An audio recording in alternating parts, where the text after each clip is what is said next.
Imagine conquistar a cidade mais poderosa do mundo sem derramar uma única gota de sangue. Parece o roteiro de um filme de fantasia, não é? Mas isso aconteceu de verdade. Outubro de 539 antes de Cristo. As muralhas da Babilônia, lendárias, impenetráveis, guardam uma cidade em festa. Seus governantes acreditam estar completamente seguros. Mal sabem eles que, do lado de fora, um homem está prestes a mudar a história para sempre, não com fogo e espada, mas com uma ideia. Esse homem era Ciro, o Grande. E a queda silenciosa da Babilônia é apenas um capítulo na história inacreditável daquele que criou o maior império que o mundo já tinha visto até então. Prepare-se para conhecer a história de um rei cuja genialidade na guerra só era superada por sua sabedoria na paz. Um homem cujas ações ecoam até hoje, mais de 2.500 anos depois. Esta é a história de Ciro, o rei que não apenas conquistou o mundo, mas o reinventou. Para entender Ciro, precisamos voltar ao seu nascimento, uma história que parece ter saído diretamente de uma mitologia grega. Ciro era neto de Hastiages, o rei dos Medos, um povo que dominava os persas na época. Antes mesmo de Ciro nascer, seu avô teve um pesadelo aterrorizante. Ele sonhou que sua filha daria à luz um rio que inundaria toda a Ásia. Apavorado com o presságio de que seu neto destronaria, Hastiages tomou uma decisão brutal. Ordenou que o bebê fosse morto assim que nascesse. Mas o destino, ou talvez a simples humanidade, tinha outros planos. O oficial encarregado da tarefa, um homem chamado Árpago, não teve coragem de matar um riquém nascido da família real. Em vez disso, ele entregou o bebê a um pastor com ordens para Dixalô morrer nas montanhas. A esposa do pastor, que tinha acabado de perder seu próprio filho, convenceu o marido a criar Ciro como se fosse deles. E assim, o futuro imperador do mundo cresceu como um menino camponês sem saber nada de sua linhagem real. A verdade, no entanto, sempre encontra um caminho para vir à tona. Quando Ciro tinha 10 anos, durante uma brincadeira com outras crianças da aldeia, ele foi escolhido para ser o rei. Quando um dos meninos, filho de um nobre, se recusou a obedecer às suas ordens, Ciro o puniu. O caso chegou aos ouvidos do verdadeiro rei, Hastiages. Ao interrogar Otto, o rei ficou chocado com sua coragem e porte nobre, e logo percebeu a semelhança familiar. A verdade foi revelada. Ciro era seu neto, vivo. Hastiages, furioso com a desobediência, puniu Árpago de uma forma terrivelmente cruel, mas decidiu poupar Ciro, enviando-o de volta para seus pais verdadeiros na Pérsia, acreditando que a ameaça havia passado. Foi um erro de cálculo que lhe custaria o reino. Anos depois, Árpago, movido por um desejo de vingança, contatou secretamente o já adulto Ciro e o incentivou a liderar uma rebelião dos persas contra o domínio Medo-Ciro. Um líder nato e carismático aceitou. Ele reuniu as tribos persas, cansadas de serem subjugadas, e as unificou sob uma única bandeira. A guerra foi inevitável. E, numa reviravolta poética, muitos dos nobres e generais de Hastiages, incluindo o próprio Árpago, desertaram para o lado de Ciro em plena batalha. O pesadelo do rei finalmente se tornou realidade. Ciro marchou sobre a capital Meda, Ecbátana, e depôs seu avô. Mas aqui, Ciro já mostrava o tipo de governante que seria, em vez de executar Hastiages, como era o costume, ele o poupou e o tratou com honra pelo resto de sua vida. Ele não queria vingança, queria unificação. Ao unir os medos e os persas, Ciro não apenas conquistou seu primeiro reino, ele criou a fundação de um superpoder. O Império Aquemênida havia nascido. Mas Ciro não queria apenas governar a Pérsia Média. Ele queria o mundo. Com seu novo e poderoso exército medo-persa, o olhar de Ciro se voltou para o oeste, para o reino mais rico e opulento da época. A Lídia, governada pelo lendário rei Creso. O nome de Creso era sinônimo de riqueza. As histórias sobre seu ouro eram tão vastas quanto as areias do deserto. A Lídia, localizada na atual Turquia, controlava rotas comerciais vitais e foi o primeiro lugar no mundo a cunhar moedas padronizadas de ouro e prata. Creso se sentia invencível, protegido por seu tesouro infinito e por um exército formidável, especialmente sua temida cavalaria. Antes de enfrentar o poder crescente de Ciro, Creso decidiu consultar o oráculo mais famoso do mundo antigo, o oráculo de Delfos.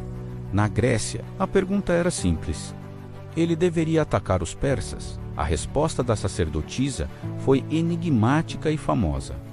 Se Creso cruzar o rio Alés, ele destruirá um grande império. Creso, em sua arrogância, interpretou a profecia como um sinal verde. Ele cruzou o rio e atacou Ciro.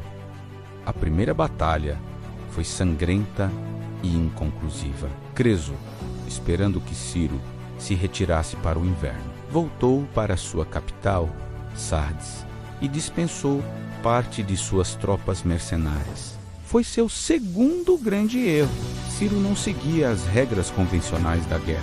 Em vez de recuar, ele perseguiu Creso, marchando com seu exército em pleno inverno até os portões de Sardes.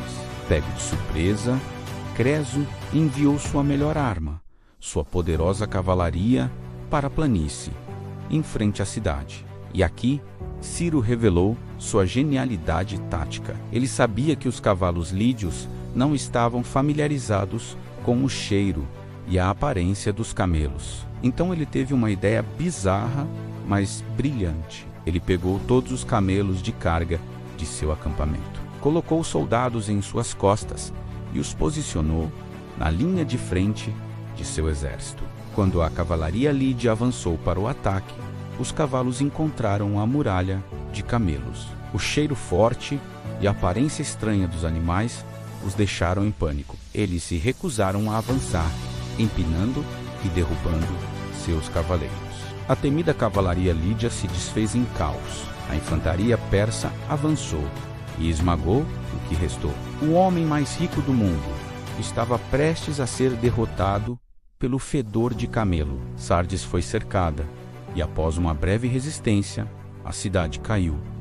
Creso foi capturado. A profecia do oráculo estava correta. Ao cruzar o rio, Creso de fato destruiu um grande império, o seu próprio. E mais uma vez, Ciro mostrou sua clemência. Embora algumas versões da história digam que ele quase queimou Creso em uma pira antes de mudar de ideia, o fato é que Creso foi poupado e se tornou um conselheiro respeitado na corte de Ciro. Com a Lídia e toda a Anatólia sob seu controle, o império de Ciro agora se estendia do Irã até o mar Egeu. Restava apenas um grande prêmio, o maior de todos: a joia da Mesopotâmia, a cidade-mãe da civilização, a invencível Babilônia. A Babilônia não era apenas uma cidade, era uma fortaleza, o centro cultural, científico e econômico do mundo antigo.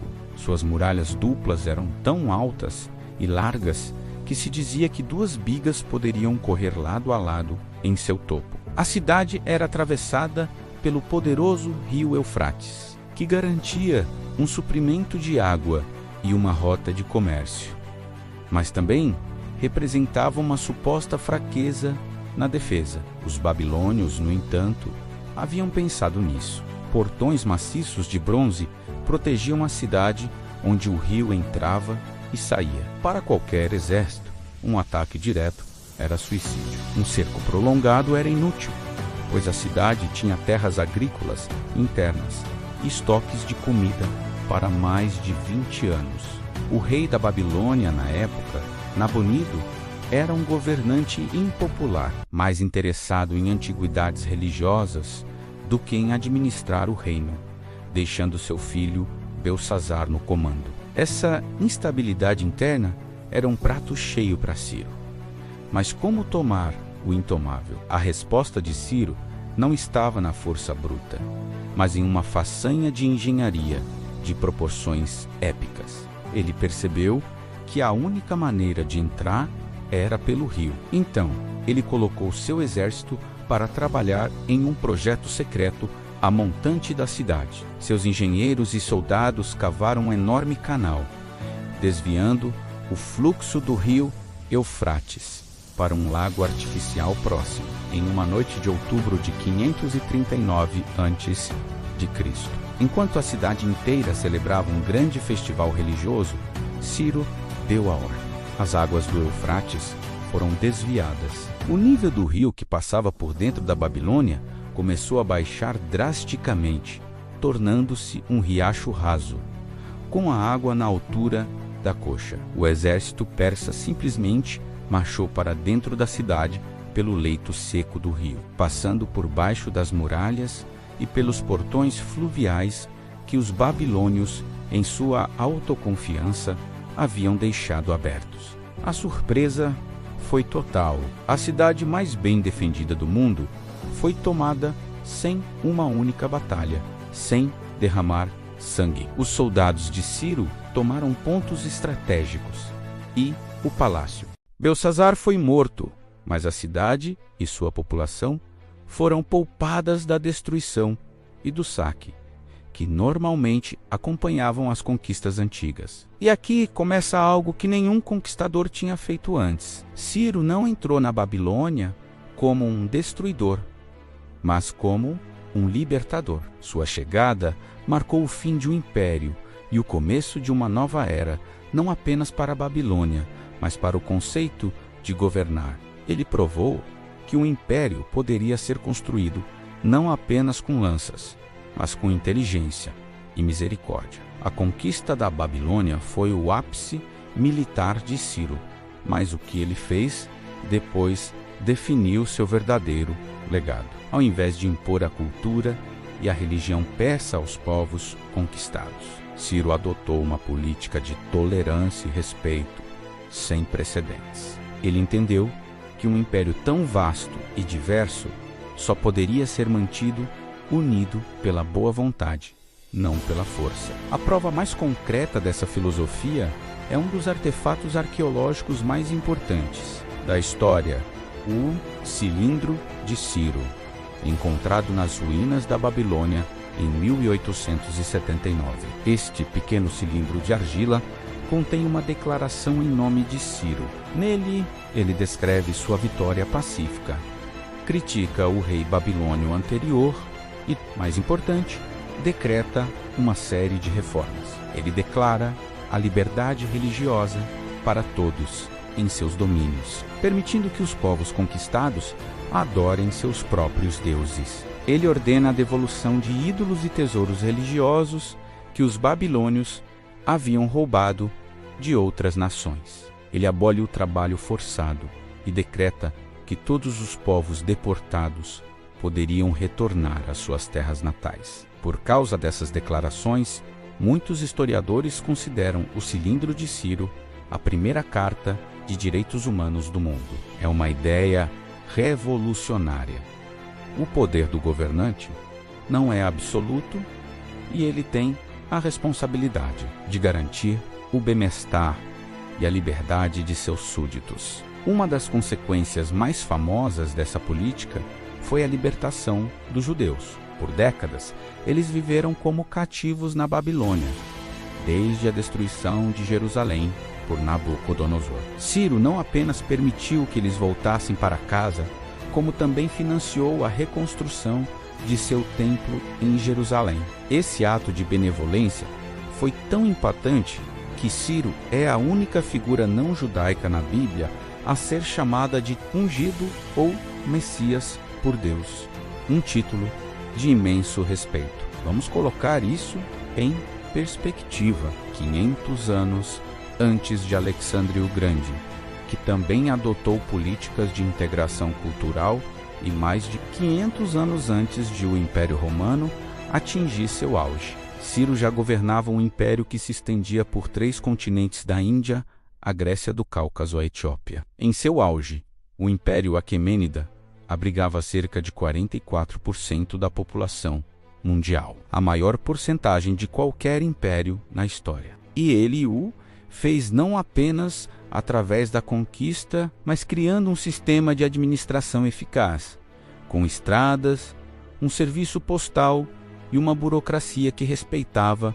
os costumes locais. Enquanto outros grandes conquistadores, como Alexandre ou César, são lembrados principalmente por suas vitórias militares, Ciro é lembrado tanto por como ele conquistou, quanto por como ele governou. Ele construiu um império de impérios, um modelo de Estado multicultural que influenciaria todos os grandes impérios que vieram depois. Mesmo no auge de seu poder, Ciro não era um rei que se sentava confortavelmente em seu trono. Ele era um soldado até o fim.